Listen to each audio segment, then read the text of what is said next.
Caitlin Clark just broke her silence after officially being announced to Team USA for the 2026 FIBA World Cup. After months away from basketball, what she revealed will shock you.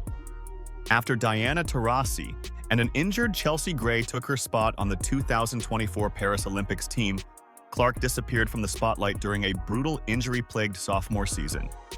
Now she's officially on the 2026 World Cup roster, and her first interview in months exposed exactly how that Olympic rejection fueled her comeback. So what did Clark really say after making the team? And how are Angel Reese, who got benched, and Aja Wilson, who didn't even make the team, reacting to the news?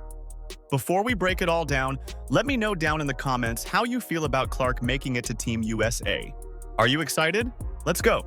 Well, Caitlin Clark is set to make her senior national team debut next month. She'll join forces with fellow WNBA stars Paige Bueckers and Angel Reese as part of Team USA's roster for the 2026 FIBA Women's World Cup qualifying tournament. The competition will take place in Puerto Rico from March 11th through the 17th. The call came on June 8th, 2024. Clark was in the middle of her record-breaking rookie season, shattering 62 WNBA records and bringing millions of new fans to women's basketball. She expected the conversation with USA Basketball to be a formality. Instead, she learned that Diana Taurasi, at 42 years old, would take her spot on the Olympic roster. The reasoning? Experience and veteran leadership. The reality? Politics and old-school thinking that would cost USA Basketball dearly. You don't sit up there and pass on Caitlin Clark. It was stupid, Team USA. It was a dumb decision. The idiocy of Team USA women's basketball. How dare you make this decision? It's stupid. And they went from 4,000 in attendance to 17,000. This girl is box office. Clark's numbers told a different story than what USA Basketball officials wanted to hear. She averaged 19.2 points and 8.4 assists per game as a rookie. She broke attendance records at every arena she visited. She single-handedly made women's basketball appointment television for casual fans who had never watched a WNBA game before. None of that mattered when the roster was finalized. Along with nearly losing the gold medal game to France, the U.S. women's team was caught up in controversy leading up to the Olympics because Caitlin Clark was not on the team. The argument not to take Clark, a rising global megastar in the sport, was in part because she had not participated in many Team USA offseason functions, and also because there were women with more national team experience who had earned the right to play at the Olympics. The decision-makers prioritized Diana Taurasi's 5 Olympic gold medals over Clark's ability to connect with a generation of fans who would tune in specifically to watch her play. They chose Chelsea Gray despite her ongoing foot injury that kept her out of multiple games leading up to the Olympics. The message was clear.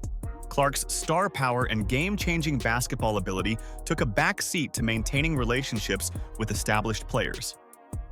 She is good enough to be on the team. Based on how Caitlin Clark was playing at the time, she was worthy of being on this team. This is Caitlin Clark up against Jewel Lloyd, Diana Taurasi, and Kelsey Plum.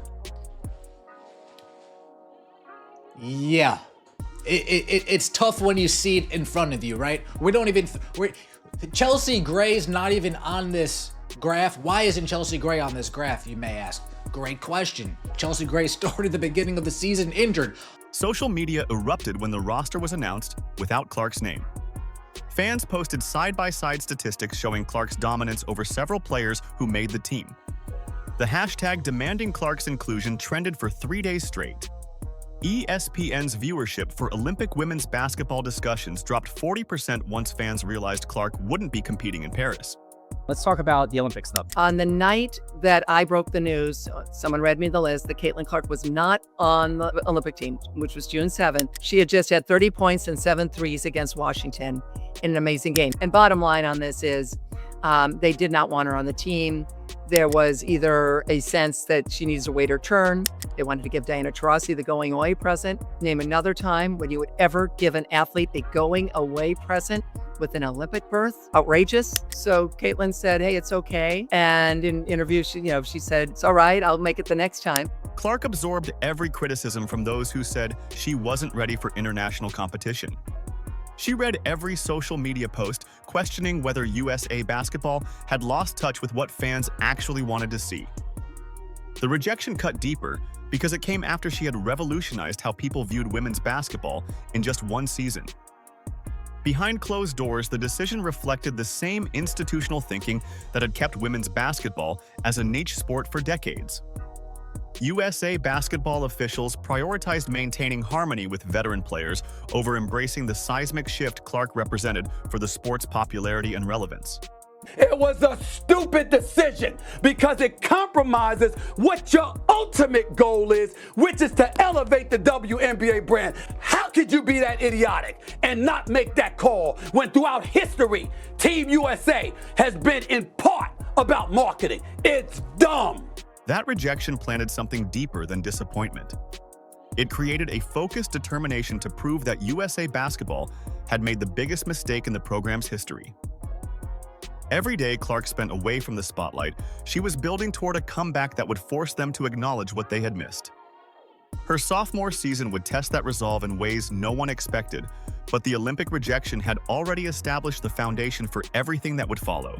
I have a wonderful anecdote from then the head coach, Christy Sides. And she told me that after she found out, they landed back in Indy from Washington, and she and Caitlin walked, as they got off the plane, walked and talked. And she said Caitlin was incredibly disappointed. And Christy Sides said Caitlin was just so energized. That's when Sides had also said, it's like, coach, they woke a monster. Well, that she said Caitlin could have gone, it was probably 1 a.m, could gone and practiced right then. So Caitlin was very disappointed. The groin injury hit first in early August. Clark felt the sharp pain during a routine practice drill and knew something was wrong. The MRI results confirmed what she feared, a grade 2 strain that would sideline her for weeks. Just when she needed to bounce back from the Olympic snub, her body betrayed her. 3 weeks into her recovery, the quad problem started.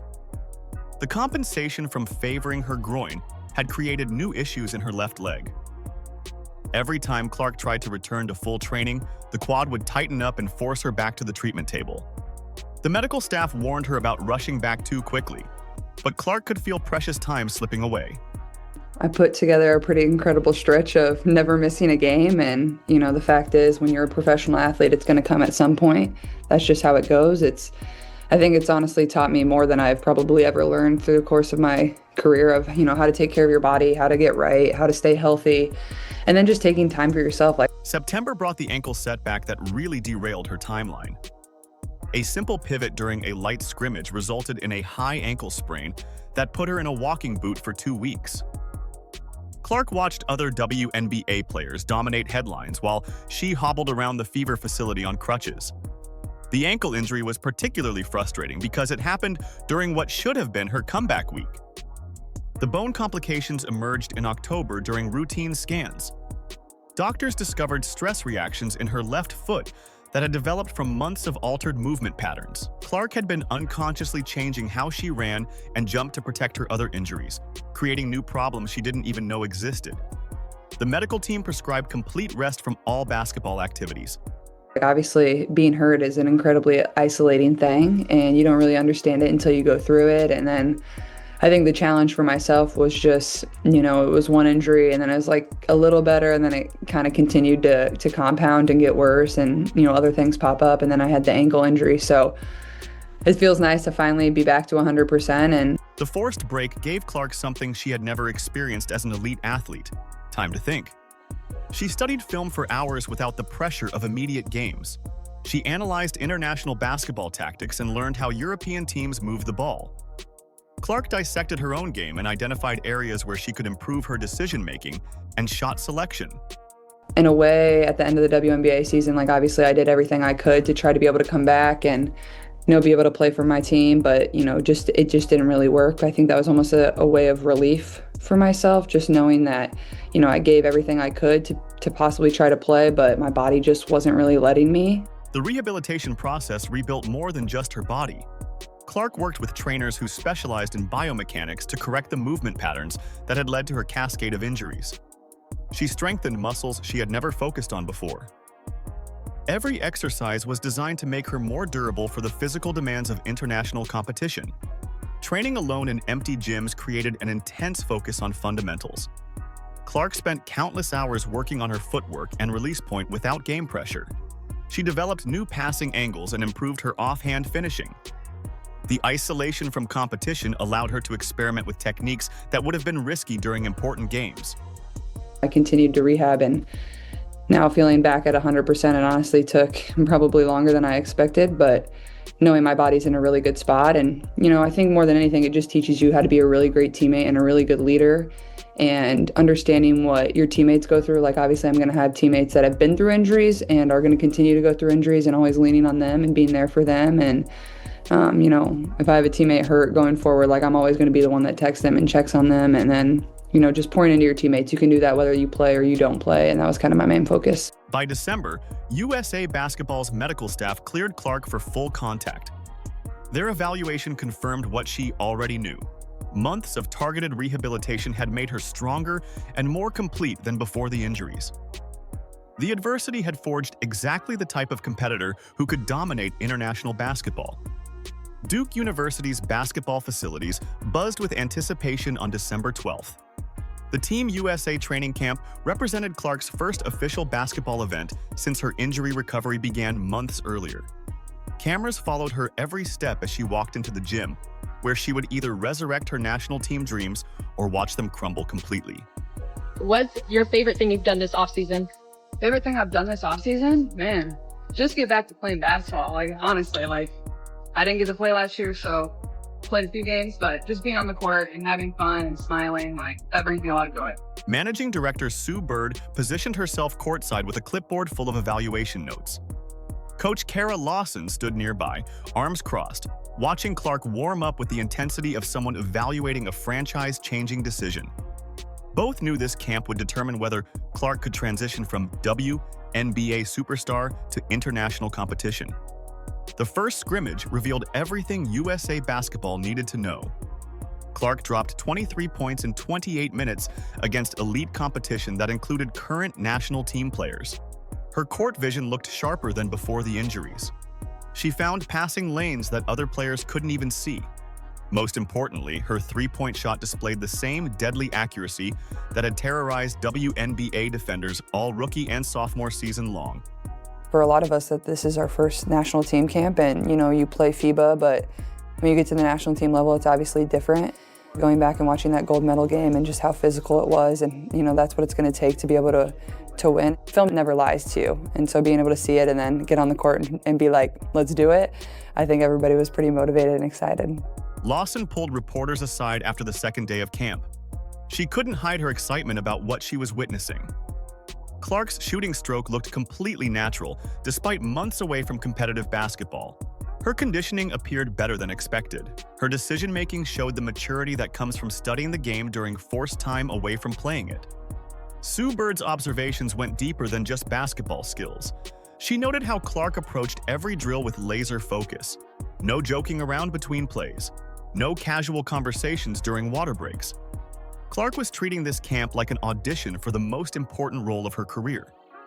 Bird described her as completely locked in and physically ready to compete at the highest level. Team USA announced its roster for the FIBA World Cup qualifying tournament next month when we go watch Caitlin Clark do what she do. The contrast with Angel Reese became obvious during competitive drills. While Clark orchestrated offensive sets and created easy scoring opportunities for teammates, Reese struggled to find her rhythm in the structured environment. Reese's individual talent was undeniable, but her ability to elevate others lagged behind Clark's natural leadership on the court. Camp observers noted Reese's frustration during scrimmages when plays didn't develop around her strengths. On the final day of camp, Clark faced the question everyone wanted answered. A reporter asked directly about the Olympic snub and how it affected her approach to this opportunity. Clark paused for several seconds before responding. She acknowledged that missing the Olympics created motivation she had never felt before as a professional athlete. This is the biggest honor you can possibly have, and playing basketball in our country is wearing USA across your chest. So, I'm just excited to be here and honored. Obviously, it's kind of like the start to the new Olympic cycle, and quite a few different things before we get to that point, but just excited to be here and be surrounded by a lot of really great players, some that, haven't played in Olympics before, and then others that have a medal or multiple medals. So I think it's been a fun group to be around. Clark explained how the rejection forced her to evaluate what she really wanted from her basketball career. The months of rehabilitation gave her time to develop a vision for how Team USA could play a faster, more entertaining style that would attract global audiences. She wanted to prove that her brand of basketball could win at the international level while making the sport more popular worldwide. That performance left selectors with an easy decision about the 2026 roster construction. USA Basketball has announced its roster for the FIBA World Cup qualifying tournament next month. The final roster: Aaliyah Boston, Paige Becker, Sonia Citron, the GOAT, Caitlin Clark, Kalia Copper, Chelsea Gray, De'Erica Hamby, Ryan Howard, Kiki Area-Finn, Kelsey Plum, Angel Reese, and Jackie Young round out the 12-woman rosters. USA Basketball made their roster decisions with Clark's vision driving every choice. The organization shifted away from the traditional approach of selecting proven veterans and instead built around Clark's fast-paced style that would captivate global audiences. This represented a fundamental change in how Team USA approached roster construction for major international competitions. Aja Wilson's absence from the 2026 World Cup roster stunned basketball analysts across the country. Wilson had been a cornerstone of USA basketball for years, and many expected her to anchor the front court alongside Clark's backcourt leadership. The selection committee chose to prioritize players who fit Clark's up-tempo system over Wilson's more methodical post-dominant approach.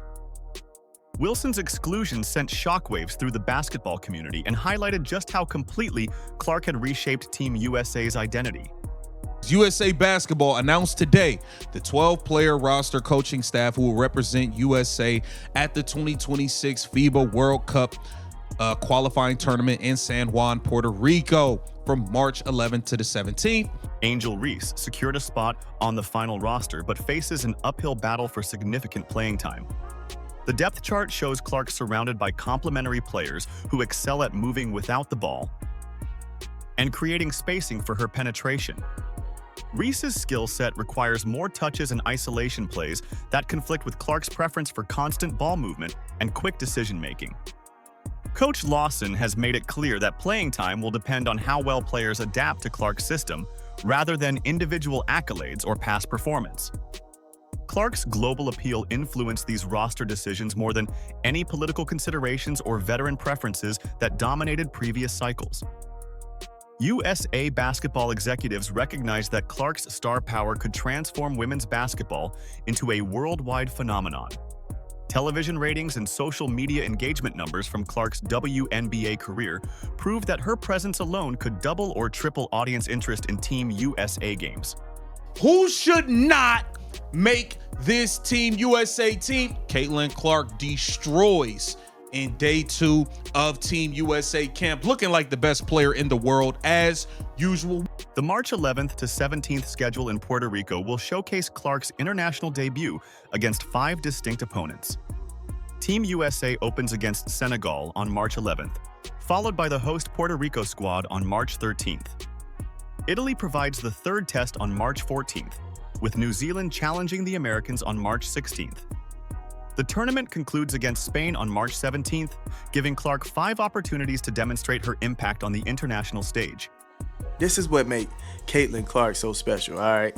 And this is what put pressure on defenses when she's out there, even if her shot isn't falling.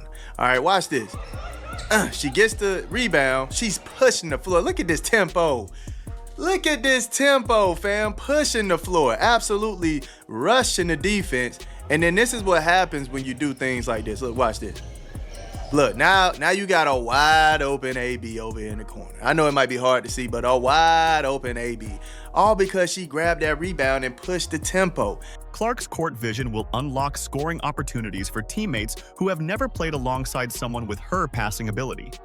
Aaliyah Boston's pick-and-roll finishing should benefit enormously from Clark's precision and timing. Paige Beckers will get cleaner looks from three-point range, as Clark's penetration collapses defenses and creates kick-out opportunities. The entire offensive system will flow through Clark's ability to see plays develop before they happen. Caitlin knows when to do this, when not to do this. That's what makes her special. Now, there are other guards that can recognize when to push the floor and when not to, but I'm just pointing out what's special about Caitlin, along with those 3 balls that she can knock down. When her shot isn't falling, this is what makes her a weapon.